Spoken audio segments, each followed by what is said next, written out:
మాకు హక్కు లేదని చెప్పేసి అన్నదోరు బీజేపీది ఒక ప్రైవేట్ వ్యవహారం అని. ఆ రోజున ఎస్బీఐ ఇన్సూరెన్స్ రెండు సంవత్సరాల దగ్గర నుంచి భారీగా రుణం తీసుకున్నప్పటికీ కూడా ఆ రోజున ఇగ్నోర్ చేసినటువంటి పరిస్థితి ఈ బీజేపీది కాదు ఆ పాపం అని చెప్పేసి అడుగుతున్నాం. ఓకే, ఆయన చేసిండు, కేంద్రం చర్యలు తీసుకోలేదు, అంత మాత్రం చేత 12,000 కోట్లు తీసుకొచ్చేసి ఇక్కడ పెడుతుంటే మేమేదో ఏదో ఒక సంస్థను ఏదో ఒక సంస్థను కట్టబెట్టడం లేదు అదానికి మేము. ఆయన వికే గారు వింటున్నారా? వెంకటకృష్ణ గారు, మేము ఆయన తీసుకొచ్చినటువంటి 12,000 కోట్ల రూపాయలకి మేము ఎక్కడ కూడా ఏ సంస్థని రాసియటంలే, ఏ భూమిని రిజిస్ట్రేషన్ చేసి అప్పనం గీయటంలే, ఏ ఔటర్ రింగ్ రోడ్ లాంటి దాన్ని కూడా ఇవ్వటంలే. ఆయన డబ్బులు తీసుకొచ్చి తెలంగాణ రాష్ట్రంలో పెడుతుంటే మౌలిక సదుపాయాలు కల్పిస్తున్నాము, దానికి గాను ఆయన ఉద్యోగాలు ప్రొవైడ్ చేస్తారంటూ తప్ప అండి ఇందులో. ఆయన అదాని అయితే ఇంకొకటి అయితే శ్రీధర్ రెడ్డి గారు పెడతానన్నా, కిషోర్ రెడ్డి గారు పెడతానన్నా కానీ వేరే పార్టీ వాళ్ళు అని చెప్పేసి మేము ఉన్నాం, రెడ్ కార్పెట్ వేసి ఆహ్వానిస్తాం పెట్టండి అని చెప్పేసి, ఇంక్లూడింగ్ కేసీఆర్ గారు. ఇది తప్పట్లేదు అని చెప్పేసి ప్రశ్నిస్తున్నాం మేము కాంగ్రెస్ పార్టీ పక్షాన.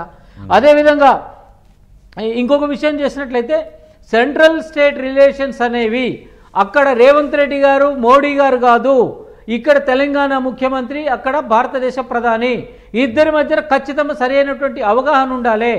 కేంద్రంలో ఉన్నటువంటి ప్రధానమంత్రి కంటే రాష్ట్రంలో ఉన్నటువంటి ముఖ్యమంత్రి గారు సబార్డినేట్ కాబట్టి, అంటే డైరెక్ట్గా కాకపోయినా కానీ సబార్డినేట్ కాబట్టి పోయి అయ్యా మా రాష్ట్రానికి అవసరం ఉన్నది, దయచేసి ఏదో ఒకటి చేసి మా రాష్ట్రాన్ని ఈ టీఆర్ఎస్ వాళ్ళు 7 లక్షల కోట్ల అప్పుల ఊపిలో దించేసిపోయినారు, మేము బతకాలంటే మాకు అంతో ఇంతో ఆర్థిక సాయం కావాలని చెప్పేసి రావాల్సినటువంటి హామీల కోసం పోయి మోడీ గారిని ఏమాత్రం కూడా భేషజాలు లేకుండా పోయి కలవటం తప్పండి. మా ముఖ్యమంత్రి గారు కానీ ఉప ముఖ్యమంత్రి గారు భట్టి గారు కానీ పోయి కలవటం తప్ప? మేము రాష్ట్రం కోసము భేషజాలు మాకుండవు, మాకున్నదల్లా ఒకటే ఎయిమ్, ఈ రాష్ట్రాన్ని పునరుజ్జీవనం చేయాలి, పునరుద్ధరించాలి, లేకపోతే తెలంగాణ ప్రజలు ఆగమైపోతారు, మేము ఇచ్చినటువంటి తెలంగాణ రాష్ట్రం ఎట్టయిపోతుందని చెప్పేసి ఒకే ఒక భావంతో మేనం. ఇంకొక విషయం ఉంది, ఇందాక మన మిత్రులు మన కిషోర్ గారు చెప్తున్నారు, మేము కేంద్రంలో రాకపోతే ఇక్కడ ఉన్నటువంటి హామీల్ని అమలు చేయలేము అని అన్నట్లు చెప్తున్నారు. మేము అన్నది ఏంటంటే కేంద్రంలో కనుక మా ప్రభుత్వం ఉంటే మేము పోయి తెలంగాణ రాష్ట్రానికి సంబంధించినటువంటి కావలసినటువంటి నిధులని కొంచెం ఫ్లెక్సిబుల్గా తెచ్చుకోగలుగుతాం. ధ్వంసమైనటువంటి ఆర్థిక వ్యవస్థని పునరుద్ధరించడం కోసం మేము పోయి అక్కడ ప్రధానమంత్రి గారిని అడుక్కునేటానికి ఎక్కువ వెసులుబాటు ఉంటుంది. ఎందుకంటే వాళ్ళకి తెలంగాణ రాష్ట్రం ఇచ్చింది కాంగ్రెస్ పార్టీ కాబట్టి, కాంగ్రెస్ పార్టీ ఒక చిత్తశుద్ధితో ఉన్నది కాబట్టి, కాంగ్రెస్ పార్టీ నాయకులే ప్రధానమంత్రి అయితే ఈ విధమైన వెసులుబాటు ఉంటుంది.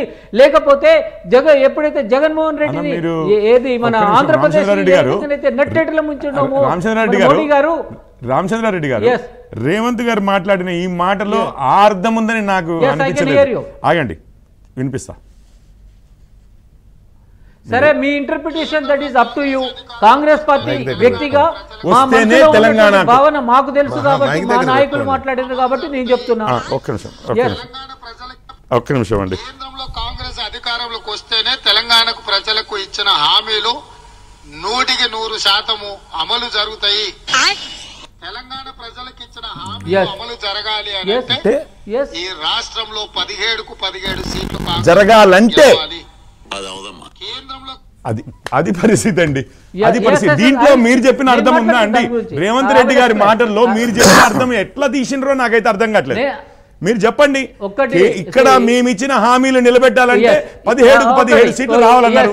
దాన్ని బట్టి ఏం ఇంటర్ప్రిట్ చేస్తారు మీరు చెప్పండి. రామచంద్రారెడ్డి గారు, మీరు చాలా సేపు మాట్లాడినరు, అన్ని చెప్పండి, నిజంగా చెప్పండి. మీరు ఒకప్పుడు ఒకటి కిషోర్, ఒకటి నేను ఒక మాట చెప్తున్నా ఇప్పుడు, నేను ఒకటి చెప్తున్నా.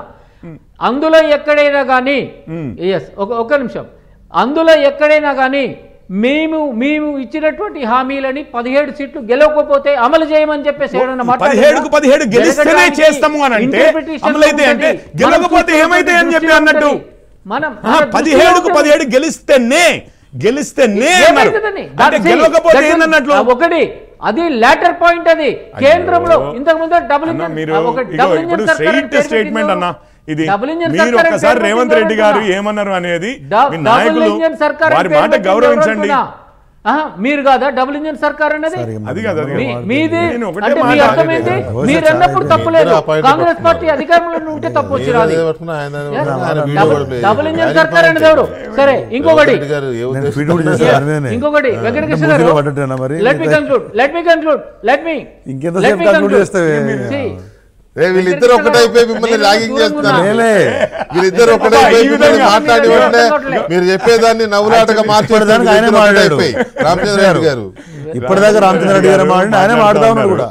ఇప్పుడు గతంలో సరే ముగించండి వీళ్ళిద్దరు కూడా అడగాలిగా, ముగించండి ప్లీజ్. నేను ఒక్కటి చెప్తున్నా. ఇంకొకటి ఏంటంటే ఎక్కడైనా కానీ ఒక చిత్తశుద్ధి ఉందా లేదా అనేది చాలా కొన్ని ఉదాహరణలతోనే పూర్తి స్థాయిలో కూడా అవగతమవుతుంది. ఢిల్లీలో కాంగ్రెస్ పార్టీ జాతీయ పార్టీ అయినప్పటికీ కూడా తెలంగాణ దానికి అక్కడ ఒక బిల్డింగ్ కట్టుకోవడానికి తెలంగాణ రాష్ట్రానికి ప్లేస్ లేదు. కేసీఆర్ గారికి ఎట్లా ఇచ్చిండండి? 1300 గజాలు ప్రైమ్ లొకాలిటీలు ఇచ్చిండ్రు. అడగంగానే వీళ్ళిద్దరి మధ్య శత్రుత్వం ఉందంట. పురావస్తు శాఖ తవ్వినట్టు తవ్వితే ఇలాంటి చాలా బయటకు వస్తాయి, ఎకరాలు చాలా బయటకు వస్తాయండి.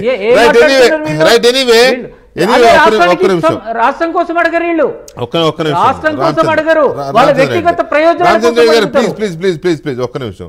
ఇప్పుడు ఇందులో ఆయన మరి ఆ 17 సీట్లు గెలిపిస్తేనే హామీలు నెరవేరుతాయి అనే దానికి చాలా రకాల అర్థాలు వస్తాయి. మరి డెఫినెట్ గా 17 వస్తే తర్వాత హామీలు అమలు చేయమన్న అన్నట్టే ధ్వనిస్తుంది.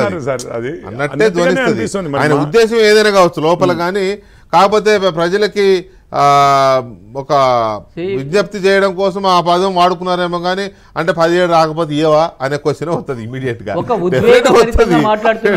అంతే కదా.